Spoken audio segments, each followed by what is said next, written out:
Welcome back, everybody, to Neutrality Studies. My name is Pascal Lotta, and today I have the extraordinary pleasure to be joined by Leith Marouf from Free Palestine TV.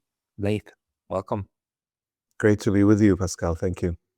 Leith, you're doing a fantastic job. You are the host and the brain behind this one here, Free Palestine TV. You've been uploading over 1.4 thousand videos already, documenting a lot of the crimes against humanity that are currently happening in Palestine, in the different parts of Palestine that are all disjointed and kept apart. You are currently, as far as I know, in Lebanon, and you are documenting the crimes there. Your last videos are actually you walk through these places and you document all of the warfare that's going on. Can we start a little bit with you? Like, how come that you are where you are now? What's your journey? Yeah, well, I am half Palestinian, half Syrian, if you can be half anything, right? And I lived all around the region here and as well as in Canada for 25 years. And I've been working in print, radio, and television throughout my career, as well as broadcasting laws and policies. And when I moved in to Lebanon in 2018, I decided to bring my expertise and try to figure out how can we help bring out the stories from the region and build capacity within the communities here. So Free Palestine TV was launched, days after the beginning of Al-Aqsa flood, October 7th, 2023. And we've been, covering the developments on the ground in regions that the mainstream media wasn't covering or the independent media wasn't able to reach, mainly the West Bank and in Lebanon. There was a lot of coverage of what was happening in Gaza, and we thought it's important to concentrate on what's missing. The content that we're producing is mainly field reporting, as well as interviews with personalities, thinkers, artists, whatever, from the region here, voices that people don't hear. And it's all in English, so it's accessible to the vast majority of humans.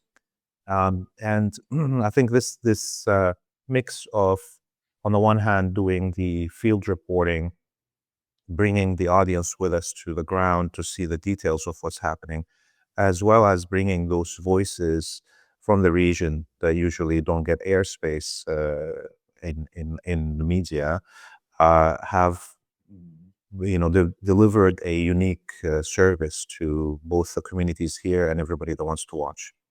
No, they do. They do. They absolutely do. I must emphasize that everybody who's interested in actually knowing what's going on the ground. I mean, on Free Palestine TV, you actually also get interviews like your colleague Dimitri Laskarias, Canadian lawyer who's now who was actually in Iran and traveling through Iran and covering Iran. And you're then walking through the streets of these devastated streets actually, and damaged places. Just gives a very intimate view of what this war actually means. And of course you cannot go to, or did you manage to go to Gaza actually, to the place where the genocide is being implemented in full force?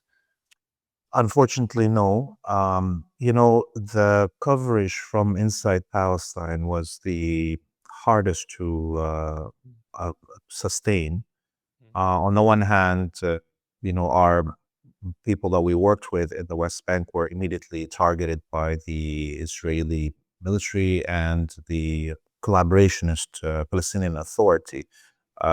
So 4 of our journalists that were working in the West Bank were detained and questioned, and at the same time, trying to get money for people to pay these workers, these journalists. We didn't want anyone to work for free. We're trying to make sure all these amazing journalists and producers that are working on this content, that they are paid a salary, his worth the risk of their life, and there's a lot of international agencies that are hiring these Palestinian and Lebanese journalists and paying them barely anything. And as we know, the journalists in the region here have suffered some of the worst crimes against them. There's the number of journalists killed in the West Bank, Gaza, Palestine as a whole, or Lebanon and Iran and Yemen over the last 2.5 years is the largest cohort of journalists killed in any war battle since recorded history began on those issues, like recording how many journalists are killed and such. So we had to at one point, because even getting the money to the journalists in the West Bank was a great risk. Partners that we worked with, their banks were being shut down. So at one point we had to stop the production in the West Bank, because of the risk for the life and our inability to bring the money into the West Bank. So, over the last year, it's been mainly covering the situation here in Lebanon. We also traveled to Iran. We've traveled to Italy and Greece and documented in those countries the history of revolutionary anti-imperialist work and the current support for liberation of Palestine. So we're trying to do anything that we can from unique perspectives, bringing stories, even if it's not from inside Palestine, that are related to human liberation, that can, help people look in their past of their nations, if they're for inspiration to liberate themselves and help liberate Palestine. Hey, very brief intermission because I was recently banned from YouTube, and although I'm back, this can happen anytime again. So please consider subscribing not only here, but to my mailing list on Substack. That's pascalotta.substack.com. The link's going to be in the description below, and now back to the video. So let's talk a bit about how you make sense of what is happening and going on. I mean, maybe first of all, like your concept of Palestine, because the entire West Asia was carved up and defined basically by the colonial imperial powers. That includes Syria, Iraq, that includes Lebanon, Palestine, and of course what Israel became today is like a just work of brute force, nothing organic in the sense of like how communities develop. What to you belongs to Palestine the way you understand it? Yeah, so Palestine is part of a natural geographic region called, in Arabic, Bilad al-Sham, the countries of Sham, and or we can call it the Levant in French, or the Fertile Crescent. It's a natural open region with defined natural borders: the Zagros Mountains in Iran, the Taurus Mountains in Turkey, the Eastern Mediterranean, and the Arabian Peninsula. So it's an open space. Cultural travel through it normally. Before even there was cars, it's easy to move in this space. This is how we can think about how cultures and develop, or subcultures even. It's about natural borders. And so the people that are in Lebanon, in Syria, in Palestine, in Iraq are intermarried. They're the same tribes, the same families. They have the same cuisine. There's maybe a few regional dishes. They use the same instruments for music, and of course, they speak the same language and have the same 6,000 years of history. So, when we look at Palestine as it is today, even with this border between Palestine and Lebanon, it even cuts through subcultures within this region. The Galilee, for instance, half of it is in what is now called South Lebanon, and half of it is what is North Palestine. And so you can imagine how, even on a smaller scale, the subcultures of are broken up this way. So this is why the first resistance to French and British occupation and the Psychic-Pico came from the Syrian Social Nationalist Party, the party that was pushing for the unification of this greater Syria or Bilad al-Sham. And they were, of course, oppressed and murdered and killed by the French and the British. And then comes the wave of Arabic nationalism or Arabic unificationists that came in the 50s and 40s after the defeat of the Syrian unificationists, basically. And that got defeated. And then you had the movement of the communists in the 70s. That got defeated. And then you had the liberals, the PLO and stuff. That got defeated. And now we've got an Islamist or Islamic liberationist version, all trying to find ways to liberate us from these colonial borders and the imperialist hold over the region. So is to you the imperial hold and the strangulation of the region by these colonial forces, clearly colonial and with their brutal repression, is that the key to understand what is happening in this entire area that you just described, and the artificial divisions among them? Yeah, I mean, look, of course, the region here is almost cursed by geography, right? If we can think about how the Arabic peoples and even their theological record, history of monotheism and all of these, we can and we kind of put that on the same record to see how the development of time and trade and so forth comes. And you look at, this region being the most important knot in communication, in transportation between the old continents. You can understand how this region is, developed its culture, but also you can understand how the peripheral civilizations in Europe, in the Far East, in South Asia, in Africa, anyone that needed to become an empire had to hold this region. So the curse of geography, on the one hand, means that over the last 6,000 years, there's been constant invasion from the east and the west of the greater Syria region. On the other, it also shows you how the culture, because of that, developed into this monotheistic religion, birth, and so on. If everybody's coming and telling you, my God is this, my God is that, you got to be converted to it, then you come and say there's only one God. Okay. Right. And okay. And in a way, this cultural development in the region made it into a culture that cannot be conquered. In fact, every colonizer that came to the region came out of it converted, okay, by the region.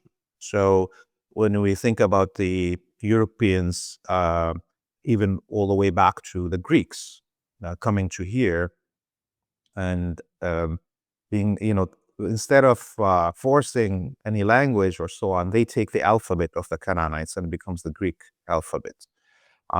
They take the pantheon of the Canaanites and pervert it to become the pantheon of the Greeks. Similarly with the Romans, they become Jewish and then they become Christian, right? True. All of it is coming from here. The Mongols come, they become Muslim.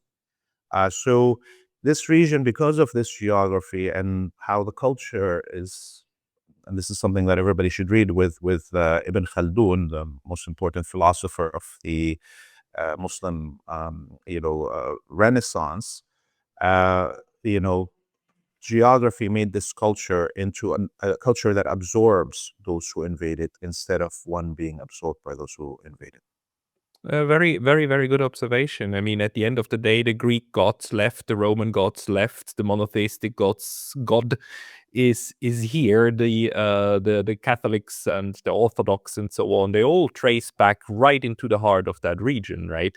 And of course, they're claiming dominance over it. But in the end, at the end of the day, it's actually the victory of the region over the invaders. And you said something very important, like anyone who wants to be an empire needs to control the region. I mean, if we look at it through that lens, it makes absolute sense that the United States is the one that needs now an ironclad fist over that region, implemented, of course, through Israel, which is just I mean, at this point, Israel and the United States, even for IR scholars, are kind of indistinguishable entities. They're two parts of the same body politic, right? You cannot think one without the other. Where does this history of dominance stand at the moment, after the French had it, after the British so brutally used and abused it and handed it over to the Americans? Where do we stand now? Because I'm sorry, I'm just adding this because I saw that in one of your videos. You talk about the Vichy government in Lebanon, right? The collaborationist Lebanese government, the collaborationist PLO. Now we have collaborationist Syrian terrorists who are now collaborationists. I mean, that's how the empire works with whoever they can work with in order to suppress actually the indigenous liberation movements, right? Where do we stand in this movement today over time? Yeah, so currently, look, a few hundred years from now, when people are going to be discussing what happened in the period after World War II, specifically, and they draw the maps, they're going to draw a map of an American empire that encompasses everything outside, let's say, the Soviet Union at the end of World War II. And then you'll see the map pieces that achieve liberation, starting with Syria in 1942, coming out of that global empire, and then China and what have you, all the decolonization movements that happened. So, like when we draw the map of the Roman Empire, it looks like it's one state, but there was, of course, multiple provinces and fights between them, and there is a centralized imperial order, but it's not really. You know, there's vassals, and there's viceroys and what have you. So currently, when we look at something like France and the UK, they are actually occupied countries. They are just vassals or provincial, vice districts. Yeah. It's not. There's only one American empire, and the Zionist colony, the Jewish colony, is just one province. It is been given the viceroy role in the region here to keep the other colonial holdings like the GCC and whatever under their thumb. But it is just part and parcel of the empire. So, and the United States, of course, at the end of World War II, inherited every holding that the French and the British had. In terms of looking at the regime here and calling it Vichy regime, the empires always look for a collaborationist class within countries that they or cultures that they occupy.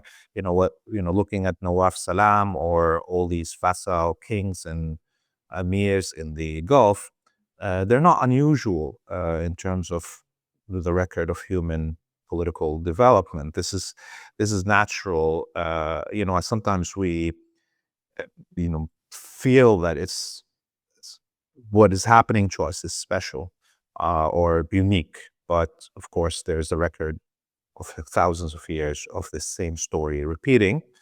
Even during the Crusader era, the Crusaders had a lot of collaborationists, leaders in protectorates and so on around the region that defended them against the indigenous population rising up against the Crusaders. So even if I don't want to look at the whole global human history, I can find here in my region the same happening 1,000 years ago during the Crusades. Which What are your inspirations actually when it comes to the liberation movement? Let's say, especially, you know, the Europeans have done insane levels of damage to global humanity. I mean, they emptied out 3 continents: North America, South America, and Australia, right? I mean, gone. But not all, but especially in South America, there's a couple of pockets left in Peru and so on with indigenous life. But especially North America, basically completely genocided, right? And they've been trying to do that in other places. But the African continent and the Asian continent managed to resist and not, first of all, not be killed off, and secondly, then also try to reverse the course of this curse from Europe. Um, are the Vietnamese like an inspiration? Are the Chinese an inspiration of how they managed to deal with this highly violent group from the West? Definitely, every nation and every movement in the world that has resisted colonialism and imperialism are an inspiration for us here. And I think right now also we are an inspiration to others. Mhm. You know, human struggle is a one story, right? I just want to be very clear. There's nothing special about us as Arabic people, as Palestinian, in terms of our genius or our faults. And there's nothing unique about Palestinians or better than others. It's just, geography forces, again, the rise of such a resistance. And all of us can find inspiration in our stories. When we talk about the 600 years that passed, with beginning with the Columbus and his invasion of the Americas, I think of it the as an Arabic person, I can see how this is also related to my story, right? Because prior to Columbus looking for a path to India, and the whole reason he was looking for a path to India through sailing west is because the Europeans didn't want anymore, after this, 4 or 5 thousand years of constant invasion of east and south of the Mediterranean, the Arabic peoples and their ancestors, basically, to try to reach the rest of Africa and the rest of Europe, Asia, to do trade, and every time getting bogged in these wars in our region and resistance movements to them, going back to Hannibal and the Carthagins and what have you. The Europeans were like, okay, we're not going to pay taxes anymore for our trade through Arabic or Muslim lands. We're going to try to go around. And that's, in a way, the only reason the indigenous people got colonized in the Americas, because the Europeans wanted to run away from us after 6,000 years of trying to conquer us, to continue to get to trade behind us. Okay.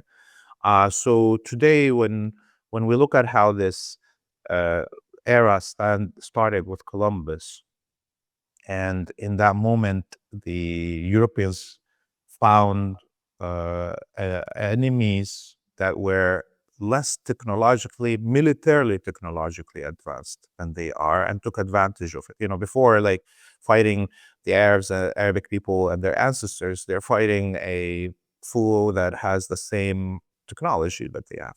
But suddenly, with iron and so on, that wasn't being used in the Americas, we saw the Europeans going buck wild and genociding 150 million people in the Americas, to the point of the global weather changed. After the genocide in the Americas, the temperature globally dropped 5% because of all of the human, you know, human activities stopped in the Americas, and all these forests regrew.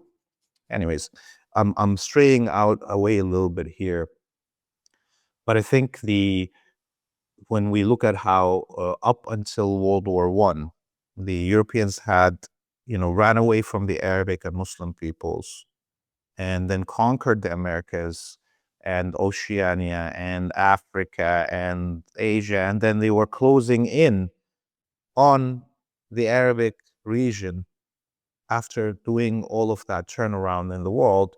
And that, those are the last territories that they kept before they started World War One.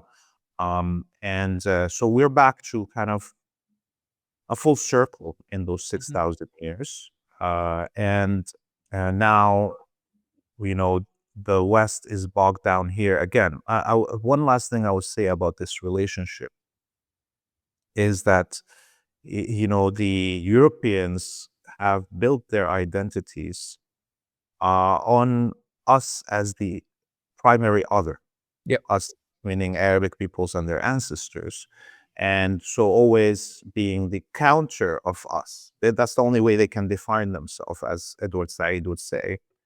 But I would add another layer to it, is that Europeans have had an urge for these 6,000 years to play pretend Arab or play pretend Semites. And in that sense, basically looting our cultures and our theological heritage, and then coming back to us and telling us that they know how to interpret it better than us, right? So we have now the Jewish Europeans telling us what Judaism is. Well, it's my theological heritage.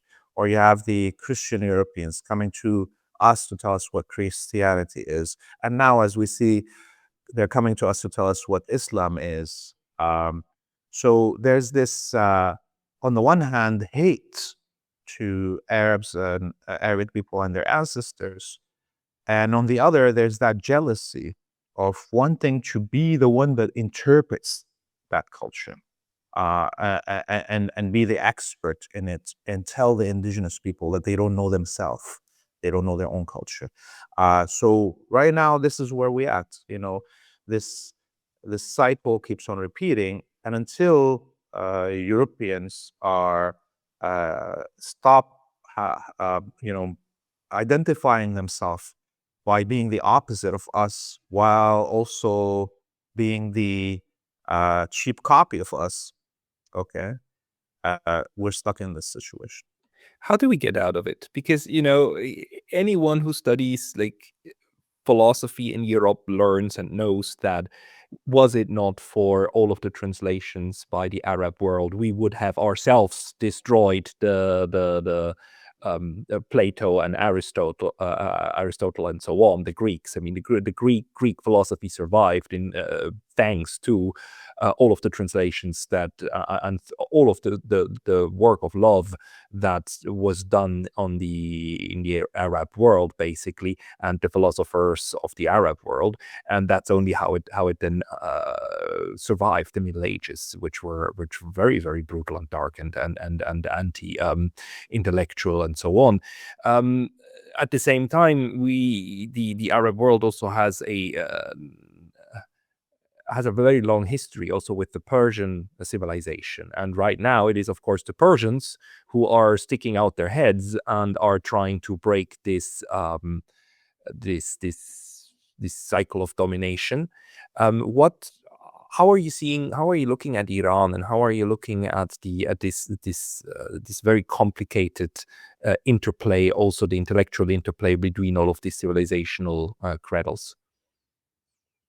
Yeah, I mean, we look at the core cultures or civilizations within the Islamic domains, and it's the Arabic peoples, the Persian, Iranian peoples, and the Turkic peoples that are the core, civilizations within this. There's the Indonesias and so on. That's a little bit more further, but and geographically not continuous with this.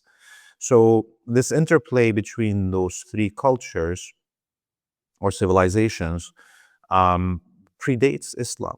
It's not only that they are Muslim today that makes them the interaction of Turkic, Iranian, and Semitic or Arabic peoples as important. So we go all the way back to, the Romans and the Persians going back and forth in this region, and the Greeks before them. And the Mongol invasion before that, of course, there's been the Silk Road and the Turkic populations that are on the way of the Silk Road from China to the Western Asia were crucial in the transformation of and transportation of culture, not only trade, instruments of music, language, and clothes, and fashion, and so forth. So there is an integration between those three core cultures in the Muslim world that doesn't really have to do with Islam. It's geography, again, that determines the course of history and determines the course of cultural development. So I think it's, although we hear from the Gulf monarchies that are publishing all this propaganda against Iranian peoples, it cannot stick, right? It's counter to geography. So even if they are trying to manipulate populations in the Arabic world to hate Iranians, it is unnatural. It's against the course of nature in the region. There's my mother's family. I'm just gonna give you an example here. How much integrated our life is, and how these borders post World War II and World War I are unnatural. They cannot be sustainable. My mother's family, Palestinians, their family is Al-Kailani, and Al-Kailani is a very, very prominent family in the whole of Greater Syria region.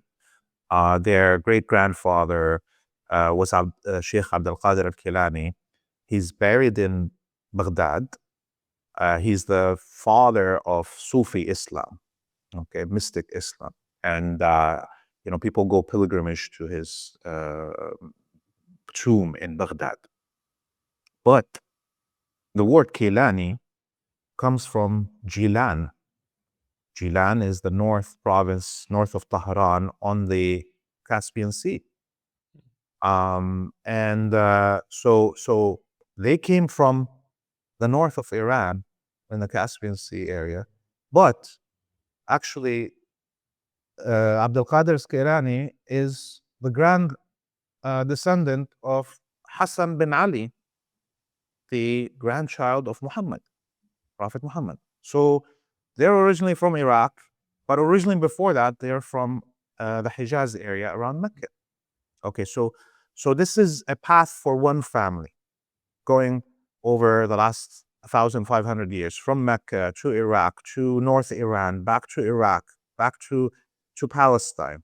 And I can trace that in my father's family also, right? So this is why it's impossible to actually create this hate permanently between Arabic and Iranian peoples, because practically every one of us in their genealogy, not only by marriage, but actually by living in different places in this region, we've mixed over and over and over. Yeah, it's the most natural thing on earth to do because people they eat, drink, sleep, and travel, and they go back and forth and intermix and intermingle. But one of the ways then in which the oppression works is by trying to sever these links, right, and create these boundaries, and then create the chaos needed in order to divide and rule over certain places. And you are, of course, documenting all of this. What is your assessment of the state of the viability of Israel as a project? Because yeah, what's your assessment? It was foretold in the first day of attempting to found this Jewish colony that it's gonna end, that there's no way for it to be sustainable. And this is for multiple reasons. Number one, is, of course, the Zionists are coming in the name of Judaism and coming to tell the indigenous people in the region here, including the Jewish Arabic peoples that lived in Palestine and in the whole region, that they don't know what Judaism is, number one. So they're coming to preach to the indigenous people about their own religion. Number two is that there is a chosen people and that we're not them and that we have to accept that. So when Jewish Europeans come to here and tell us that there's a chosen people, this is clearly a negation of the monotheist school of knowledge, where we say we all come from one father and mother called Adam and Eve, and there's one God, and there's many paths, by the way, to reach this God. But the main thing is not how you worship this God. What's the act of worship to this God? The main thing that you're going to be judged on is how you treat the other humans. Don't kill, don't steal, don't covet your neighbors. God's not going to punish you for not praying correctly. He's going to punish you for how you treated another human. So this is the basic of monotheism, and Zionism is a negation of that. It cannot be. Jewish supremacy cannot be included in this theological heritage that we have, right? So coming to Palestine and telling Palestinians that they are invaders themselves, that they are not indigenous, that the Jewish Europeans are the indigenous to Palestine. So this is a zero-sum formula. There's no way you can coexist in those two ideas. Similarly, they're telling all Arabic people that they are invaders. They're saying Arabs are invaders in Greater Syria, in North Africa, and so forth, and therefore there shouldn't be an Arabic civilization or Arabic, cultural space. And they're telling Muslims, all of Muslims, that they are heretics, that their own God is a liar, their own prophet is a liar. So this is why it's impossible to exist for the Zionist colony without brute force. Because as long as there's one Palestinian that doesn't agree that they are less than, as long as there's one Arabic person that doesn't agree that they are a colonizer, and that as long as there's one Muslim person that says, no, we're all one humanity, we're all equal, then there will be somebody to resist this. Therefore, the job for the Zionists to be able to have permanency for their colony must include the total genocide of every Palestinian, every Arabic person, and every Muslim person. Otherwise, there will always be someone that will resist them. And this is an impossibility. 7 or 14 million Jews in this world, even if they're all Jewish supremacists, which they're not, all of them, but let's presume 14 million Jewish supremacists cannot defeat 2 billion Muslims. No matter how much time they take, it's going to be already clear that this colony will collapse. And, the Crusaders attempted to do the same thing, as we see these, what I would call the Jewsaders today. They attempted to do the same thing. They attempted to force the, geographically, ethnically cleanse the region of the Eastern Mediterranean, build Crusader colonies, bring in settlers, and they lasted 100 years, and then they had to leave because, again, the course of nature and time and history foretold it. I had this discussion with a sociologist, Manuel Ramos, on my channel earlier, and he actually makes the argument that the current day Zionism is the latest form of the Crusades that goes back 800 years, but it's just the latest form of the same sociological movement. The one thing that, of course, makes things more complicated is that the Zionists, unfortunately, are not 14 million Jews max. They are, unfortunately, between 50 to 100 million Christians in the West. I mean, the largest group of the Zionists is, of course, Christian Zionists, not Jewish Zionists. And in my interpretation, they actually did most of the harm actually to the Jews, whose faith they really uprooted and changed. That's why, like, some of the most anti-Zionist speech you find in the United States actually comes from religious Jews, because they understand that their Jewish heritage has been completely converted and perverted into from a peace-loving religion of what you described into a what Yaakov Rapkin calls the muscle Jew, right? Somebody who's an atheist and violent, and then uses that, against other people. So it's actually a crime. Zionism is also a crime against Judaism. How do you think that the region and the resistance movement can work constructively in order to work out of this? Because, of course, one of the tricks of the other side of the Zionists is to portray any opposition to Zionism as highly violent and terrorism, and these people just want blood and gore, which is exactly what they are doing, what they are implementing. But how can a positive vision of anti-Zionism defeat this colonial project, which is also a game of public relations, isn't it? Yeah. Look, before I answer this, I just want to say that, being a descendant of these prophets, Moses, and we all have pride here in the region of these monotheistic religions that were birthed here, and the real liberationist movements that came with these prophets. Moses, the slave, liberator; Jesus, the anti-imperialist, anti-Vichy regime. And yes, and Muhammad, the liberator, the unifier of the tribes, of the Semitic tribes. So, having said that, I am not Jewish, so I cannot go out and try to liberate Judaism, right? It is the responsibility of Jews, including Yaakov Rapkin, by the way, which I knew in Montreal for 2 decades. It's the responsibility of Jews who believe in their religion and believe that it's better than what the Zionists are doing, to try to liberate it. Okay? And that cannot happen, unfortunately, with these anti-Zionist Jews preaching to us, non-Jews. Okay? Me and you can be convinced that Zionism is not Judaism, but that doesn't, me being convinced of that or you being convinced of that, doesn't change anything of what's happening inside the synagogue.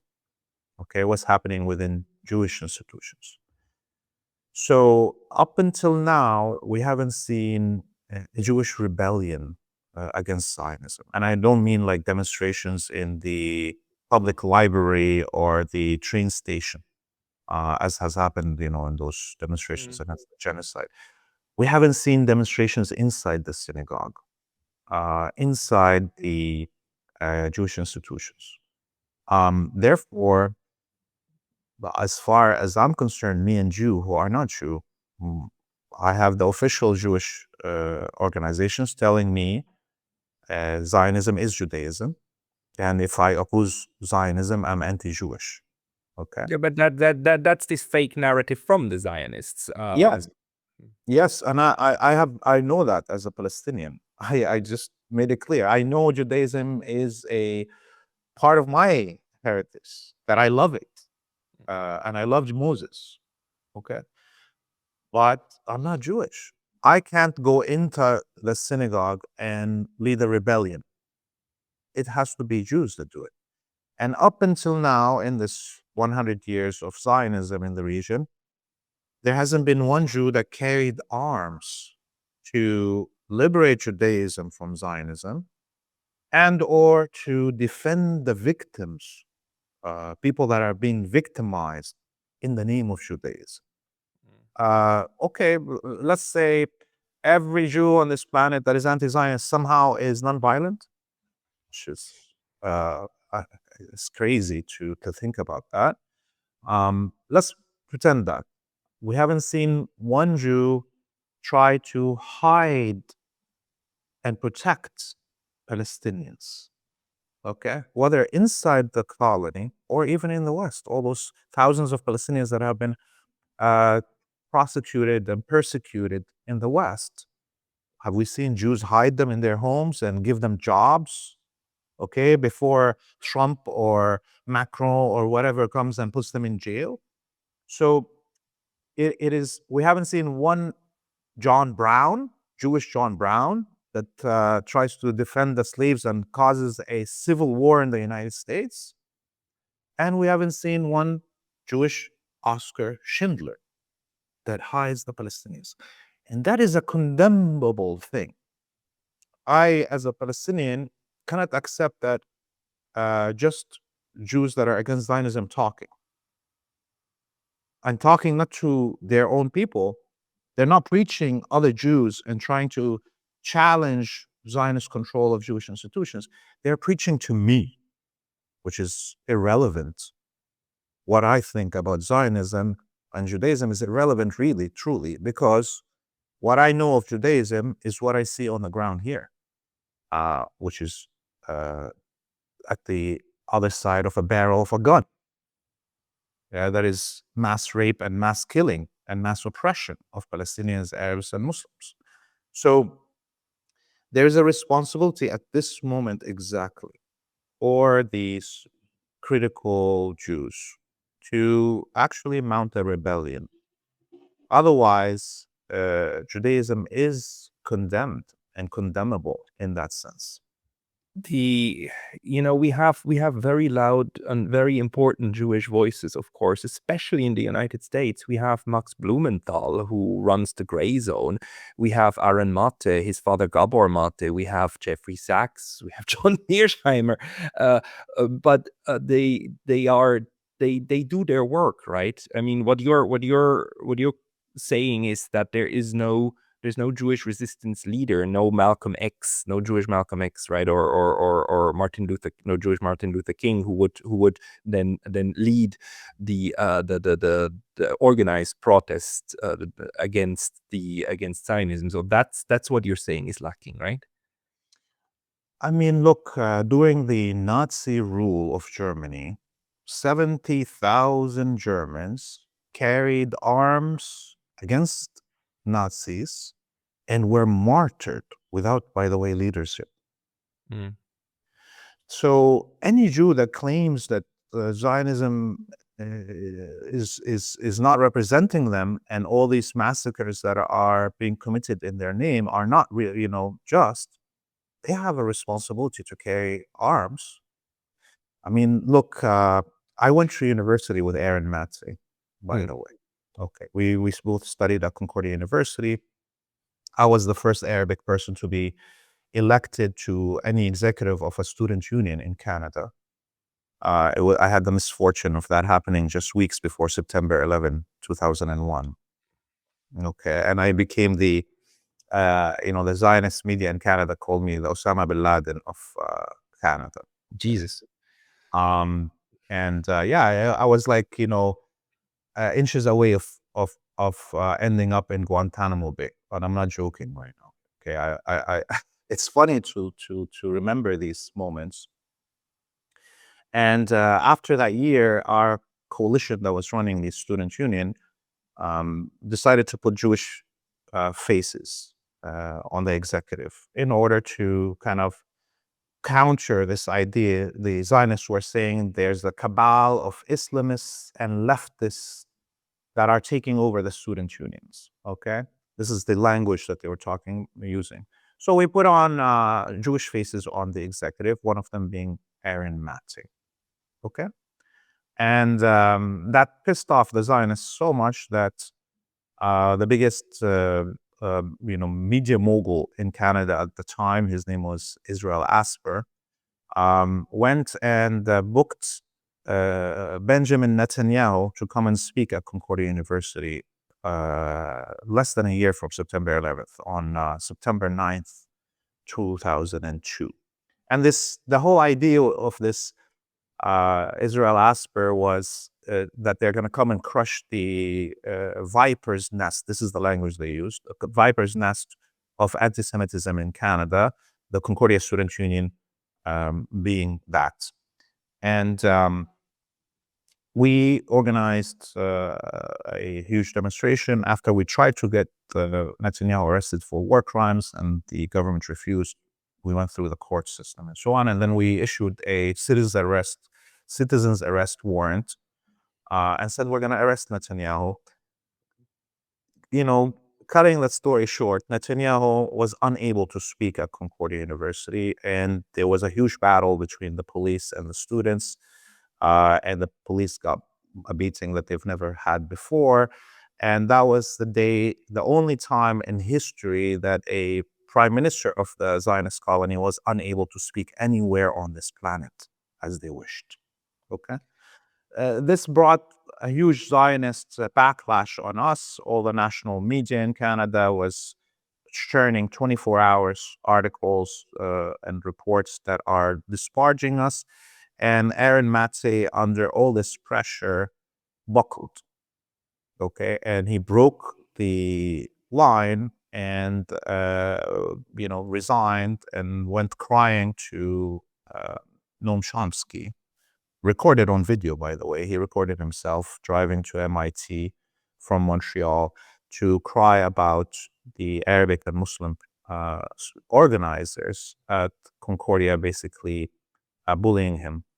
And he was on this recording that everybody can watch. His father, Gabor Mate, and Noam Chomsky both told him that he doesn't need to listen to the Palestinian Arab and Muslim students, that he should only fall back to his Jewish heritage for making decisions about such a thing, which is, in my opinion, a very supremacist way. Aaron Matze, Max Blumenthal, all these Jewish critics that we're talking about come from the oppressive group, the group that is responsible for the genocides and the colonialism. And therefore, they should be taking their lead, if they really want to criticize their own group, to take their lead from those who are oppressed. We find ourselves as Palestinians in a very unique way in history. When we go and look at, let's say, Black liberation in the United States, when you're going to come and quote right now speakers and writers about it, you're probably going to quote 99 Black writers and then maybe one guy that is white, right? But what is ended up happening is that me as a Palestinian, us as a Palestinians, seem to be, silenced even in our expertise and resistance about our own self. And Jewish voices that claim to be critical but are risking nothing are the ones that are put as experts about our oppression and our liberation. This is very problematic behavior that the US, and I think it kind of betrays that even in the leftist or progressive circles in the West, Jewish supremacy is a norm. When we say Aaron Matze, Noam Chomsky, Max Blumenthal are experts and they're doing great, and we quote them before we quote a Palestinian, that's basically saying that Jewish opinion, even in the case of liberation and anti-Zionism, is more valid than that of a Palestinian. That's where the problem lies. And finally, I want to say that, I don't expect Aaron Matze or Max Blumenthal to carry arms. But you know what? I can expect them to advocate for a rebellion within the Jewish institutions. And they're not doing that. And that's, I don't know what to do with that beyond criticizing it and shaming it, I find the idea of criticizing and actually discussing it very good. I'm not sure if I'm a fan of the idea of shaming, because the thing is, like, convincing people with shame often doesn't work. But um, where does, you know, I do not want to advocate for the use of arms, but I know that that is a very selfish thing to not want to advocate, because some people don't have a choice. Um, where do you see the chances for cooperation, even among, even when the criticism that you just voiced, even if all of that is legitimate, and but where's the point for cooperation, even among the camps that ultimately would like to reach the same point, but have different places of departure? And obviously, neither Max Blunther nor Matic can change the fact that they are the descendants of these forces, nor can I. I'm part of that, right? And I cannot unlink myself from the genealogical heritage. But where are the points where we can cooperate, even if we have like different approaches, including the pacifist movement, right? The ones who advocate that we shouldn't use weapons, and I understand there's others that advocate that weapons must be used. And in fact, international law recognizes the right to armed resistance. That's how successful the armed resistance was, that it managed to get this into international law and recognized, and so forth. How do you think these different approaches and heritages can link up? Yeah, like, look, living in Canada for 25 years and working with all the students and labor unions and various revolutionaries, organizations, indigenous peoples, and so forth, uh, I come to the conclusion that the elite in the West don't care about the public opinion. I mean, look, surveys tell us right now the vast majority of Western citizens are against the genocide in Gaza, are against what the Zionist colony is doing, and their political class doesn't give a damn about that opinion. And also, another thing that we notice throughout my decades of work there is that there's barely anyone that is willing to risk their life for a revolution in those countries. Yeah. And that's the same conclusion most probably the elite in those countries have come to, either, or they don't give a damn how many demonstrators come out in the street in London or Paris or whatever, because it's not going to change anything. And the public are not going to revolt or rebel. In fact, there hasn't been a revolution in any Western country since the end of World War II. There's none, zero. Okay, and there's been many other genocides and crimes committed by these states, and many of their peoples of those countries didn't agree with it, but nothing happened. So clearly, the only way that Palestine is going to be liberated is by the gun. Okay. Me educating every Canadian, every American, every European about what's happening in Palestine is not going to change nothing. The only reason that I'm doing these interviews or doing this work for Free Palestine TV is part of the propaganda and psychological warfare. I tell you this, I have no illusion that my content is going to somehow liberate Palestine or change enough opinions that somehow there will be a revolution in the West. That's not going to happen. So the Palestinians, the Arabic and Muslim peoples have no choice but to resist militarily. And that may come in different forms, as, let's say, even a blockade of Hormuz can bring people in Europe to their knees. Maybe if they start getting hungry, maybe they'll revolt, but that will be a first time in a century, right? And so things could be different. You know why? The only reason that I bring the issue of Jewish rebellion, because I think this is the only possible way that things can change internally in the West that will affect something here on the ground. Because, you mentioned all the Christian Zionists and so on, which are the majority of Zionists, as you correctly point. But Christian Zionists cannot advocate for the expulsion of Jews forcefully from Europe to send them to Palestine, right? The Christian Zionists need Jewish organizations to say, I am Zionist and I want Jewish Canadians to go to Palestine, right? If Jewish institutions say no, how are Christian Zionists going to sell the movement of Jews from Europe to Palestine?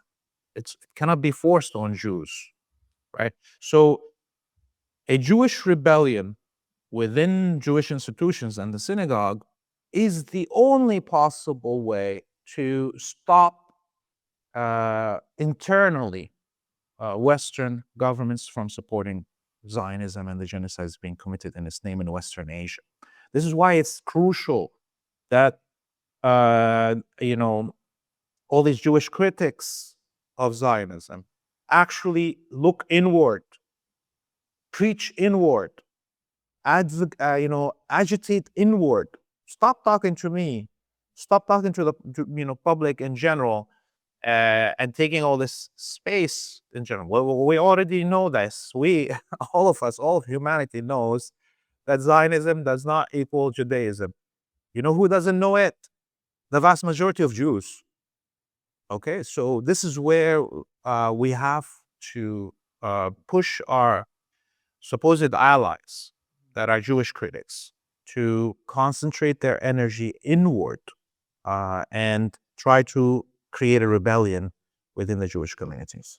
Would you recommend the same for the other groups, like for the Christians, for the evangelicals, for the Germans, the Swiss, the French, to start preaching inward? Those who understand what is happening, that we should try to convert our people to a better understanding and to opposition to this form of brutal colonial oppression. Of course, there's a responsibility for everybody who is a citizen of countries that are part of the imperial domain to lead a rebellion in their own countries, right? Look, I just want to be clear, when ISIS came out, the Islamic State, like the Jewish state, right? And was killing in the name of Muslims and raping and pillaging. There was Muslims that felt jealous for Islam and carried arms and fought ISIS and were martyred. In fact, 500,000 Syrian soldiers died fighting ISIS. Okay? Today, it's 100 years.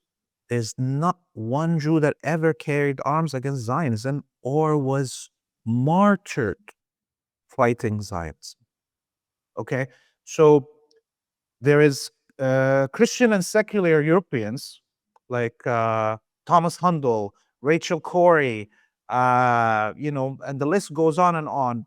Plus all the Red Armies, the Italian Brigata Rossa and the German, that carried arms in Palestine, in the region here, to defend Palestinians and Arabic peoples from the imperialist plot of Zionism, and died, were martyred. But it's crazy that there's not one Jewish martyr against Zionism, even if they didn't carry arm, like let's say like Thomas Hundel and Rachel Corrie, who was crushed by a bulldozer. So what I'm asking is not crazy. It's not a crazy ask. I want to see one Jewish person believe that they love Judaism enough to die for it. Okay? They claim that they're anti-Zionist. But it seems like on this whole planet, all these anti-Zionists don't think that Judaism is worth dying for. There was Muslims that believed Islam is worth dying for to protect its honor from ISIS and Al-Qaeda, right? But there hasn't been yet a Jewish person that believed Judaism is worth, their life. So those are all condemnable things. and I'm pointing them in hopes that people get jealous. If they don't like what I'm saying, show me your love for Judaism. Show me your love for Judaism in action, and then I'll be convinced.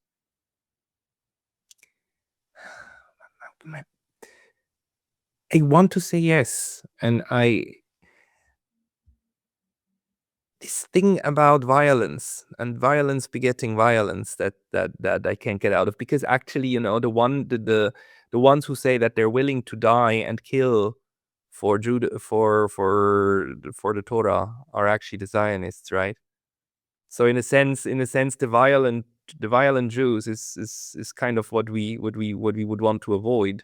So I don't know how to square that circle, but maybe we don't have to. I find it very, very valuable. They can take the Gandhi path. Okay. Mhm. You remember this, the march, the Salt March. I mean, all right, show me a group of a couple of thousand of these supposed anti-Zionist Jews walking hands up towards the the fence in Gaza, and don't run away. Like Gandhi told those Indians, walk towards that British soldier and let them shoot you. Okay, let the world see that you are nonviolent, but you're not going to move until you breach the extermination camp in Gaza, breach the walls. But no. Okay, so there's many nonviolent ways for these anti-Zionist Jews to put into facts, into evidence, not theological or philosophical, factual, physical evidence of them opposing Zionism by risking their life even without carrying an arms because they love Judaism. They claim to love Judaism and that the Zionists don't speak in their name. Well, show me that. Show me that in physicality. Leith, I will follow up on this. I mean, you gave me tons and tons of things to think about, and I thank you for that. Leith, people who want to follow you, they should, of course, first and foremost, go to your, I suppose, your YouTube channel, Free Palestine TV. Where else should they go in order to read about you, to read from your movement and the work you do? So our website is freepalestine.video. We couldn't buy the .tv. And people can donate there and follow all our socials. We're on X, YouTube, Rumble, Telegram, Substack, and Instagram, and what have you. And we are 100% dependent on the generosity of our viewers. We don't have any party or government or a billionaire behind us, some sugar daddy.